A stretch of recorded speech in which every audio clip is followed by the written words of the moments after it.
All right, earmuffs for this one because today we are talking about decreasing your fuck it response. You can call it your screw it spiral, your F it button, whatever you want to refer to it as, but it's the one that says when you have a girls' brunch that you're like, well, did that, may as well just screw it the whole day and go wild. Or when you miss one workout, then you're like, fuck it, this whole week's ruined.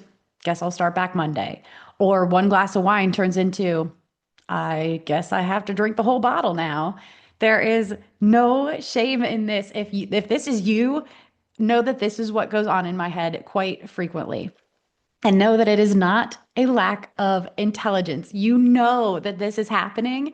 You recognize it in your brain, but we still do it, myself included. So this is not from a place of judgment. This is a skill that I am practicing as well. But it typically happens when being overwhelmed, whether it's from stress and life or emotions or what have you, combines with the all or nothing thinking, especially of us perfectionists unite. So our brains love this pattern of if it's not perfect, it's ruined. If I don't get to check all of the boxes perfectly the way that I want, I might as well not do it at all.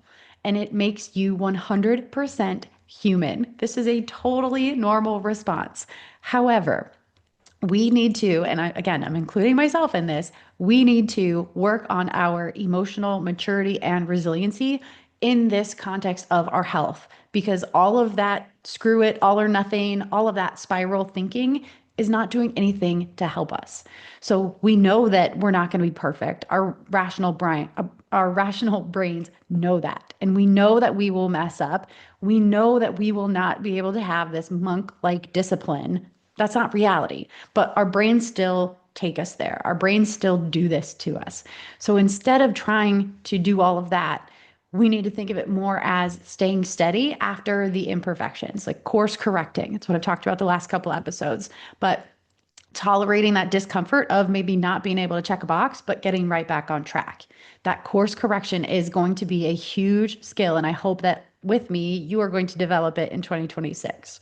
So the screw it button, essentially, when we decrease it, when you take that fuck it mentality and you lower it and lessen it and don't give it as much control in your brain, it reduces those spirals and eventually prevents them altogether.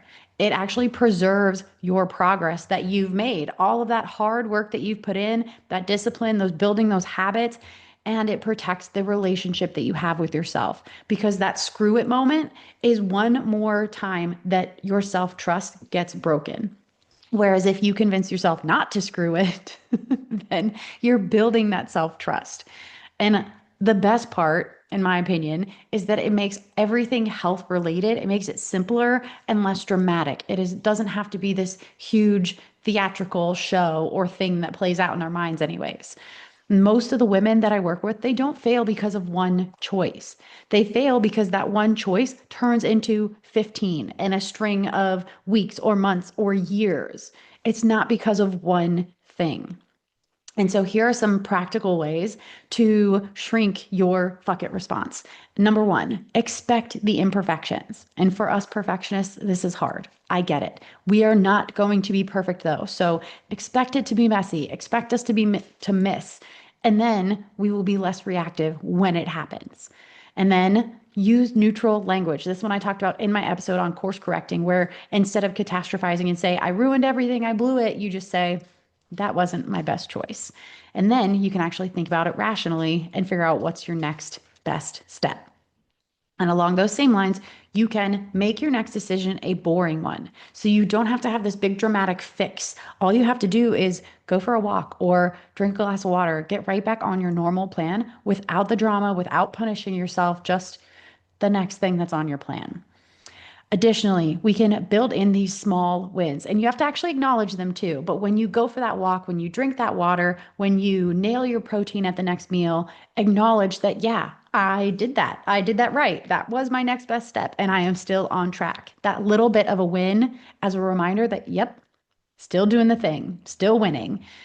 And the last thing I want you to do is to just notice instead of trying to blame and shame and guilt spiral your way through this because it's not going to work. So instead of treating that screw it moment as a signal to then go spiral. Instead, treat it as a signal to say, this is where I usually spiral.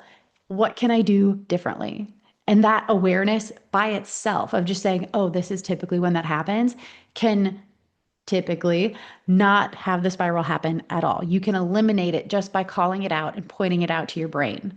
So, this reality check that we need for ourselves is that we don't have to eliminate bad days. They are going to happen. However, we do need to avoid turning them into bad weeks. So notice that screw it cycle. Notice when your brain says, well, may as well not do anything. May as well just wait till Monday to start over. And I'm just going to go wild until then. Instead of blowing up the entire day or your entire week, just take one next best step.